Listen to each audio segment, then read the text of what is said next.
created a vacuum. I don't think there is a sense of defeat. I think this has given them identity. And I'll give you a very simple example. Look at the names that Dalits in Maharashtra give to their children. Before 1956, look at the names. Dagdu, which means stone. Kachru, which means dirt. Yes. These are the names of people. Why? Because a typical Dalit would go to the village priest and ask him what the name should be given. Infant mortality rate was very high. So he will say, you give a name like that, Kachra, Kuda, dirt, so that the God will not have the evil eye will not cast a shadow or something like that. You please see that after 1956, not a single Dagdu is born. Not a single Kachru is born. Now Siddharths are born. Gautams are born.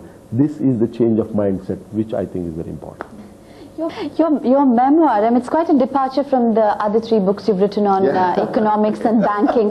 So was it always on your mind? Of course it was. No, but you see, writing economics is my mission. Writing this book has been my passion. This is not to say that economics is not my passion, but this is something which came from within. And my father's scribbled diaries were there, from which when I wrote the first piece, and it became instant popular, instant bestseller on the first day. In Marathi version of this book, the entire version, the entire edition, first edition was sold on the first day. This created history. In 10 years, the book has gone all over. 40,000-50,000 copies have been sold. It's been translated. Importantly, I learned so much about my own book from other people. For example, my father's crude writings, somebody has discovered that there is a grammar in it. He never went to school, but he discovered that there is a grammar in that, and people have got their MPhil degrees, and a couple of guys have got their PhD degrees working on my book. And my book is a compulsory, Marathi book is a compulsory reading for MA in Marathi literature. Now this is a great thing for a guy who never went to school. A book on him is a compulsory reading for MA in Marathi literature. I think this is tremendous. Wonderful. Do you have a sort of a figure of inspiration in the genre of Dalit literature? Is there any writer that you admire? No. I've been there. They were all good friends. They are good friends. But I don't emulate anybody. This is something which you don't contrive to write. This is something which is coming out from within. It's crying to come out. And you give it an expression. And that expression that you give depends on your own mental makeup, way you are evolved, developed. And I think as a writer, my job is to just let that thing come out. And it did. And I'm very glad that it was received so well. Now this English version has come out. The French version came out last year. I wrote the English version, rewrote the whole thing from Marathi. When I wrote the Marathi version, the social context was implicit. In America, I wrote the English version, rewrote. It's not a translation. It's an expanded version where all the social context has been brought back. So it is a complete book now. Now, it was published in French first. Somebody translated from English to French. And it has done remarkably well in France. It's going to be translated into Spanish as well. Several. Spanish next month and many other European languages. Wonderful. So it is a great feeling. And I cannot tell you how happy I am.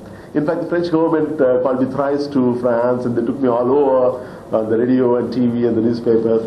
And I could interact with a lot of French people in various places. There was this great literary event in France where 20 writers from India were invited. And we were taken all over, and we interacted with people, the students in the universities, colleges, libraries, bookstores. And it was a wonderful experience. The kind of questions people asked.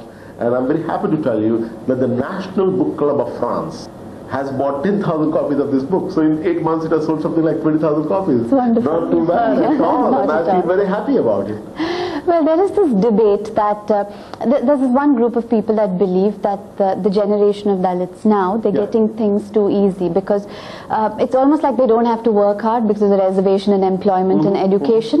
What is your opinion on that? No, I don't agree with that. That's an oversimplification. I don't think it is true. First of all, reservations have not been implemented effectively in different strata of society, in different fields like education, employment, and so on. If you look at the extent of implementation of reservation, I don't think it is satisfactory at all.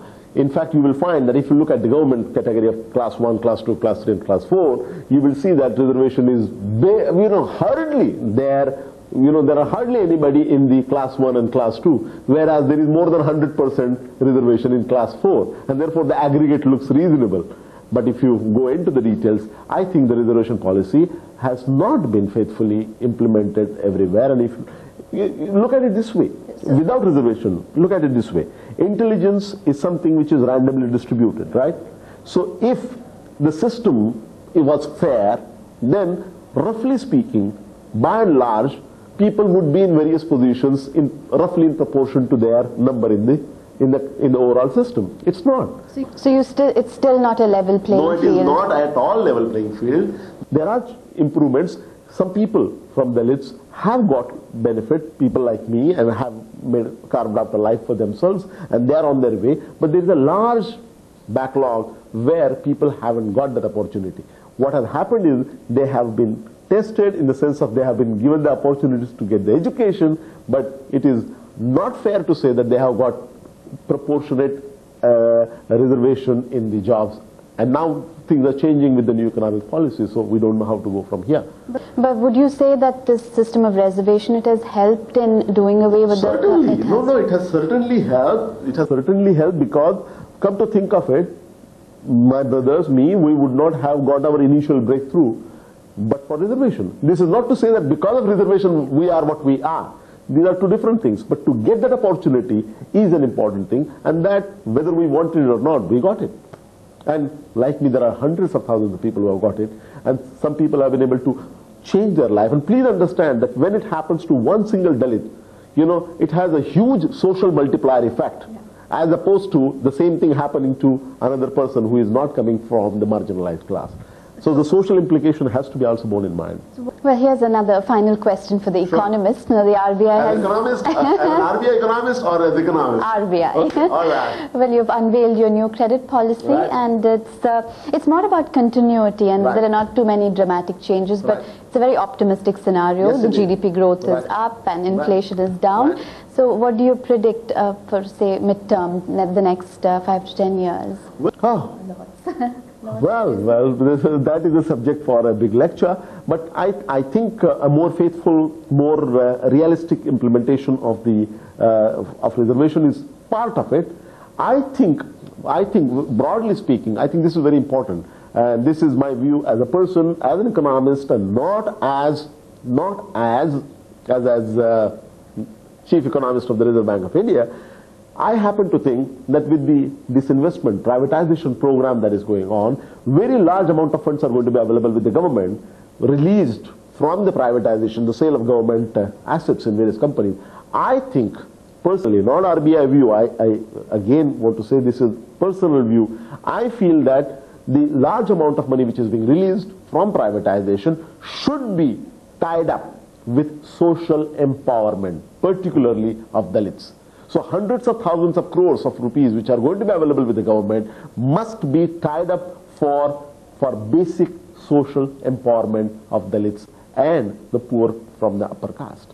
This is very important, because if we do not take that precaution, what will happen is this large amount of money would be used for showing the deficit to be less than what it is, and it has to have the social empowerment connection. And that's my strong view. Thank you for coming. It's been a delight talking to you, and thank you for sharing this beautiful story with us. Thank you. Thank you very much, Anurag. That was Dr. Narendra Yadav. Thank you for joining us. We're going to come back next week, same time, so do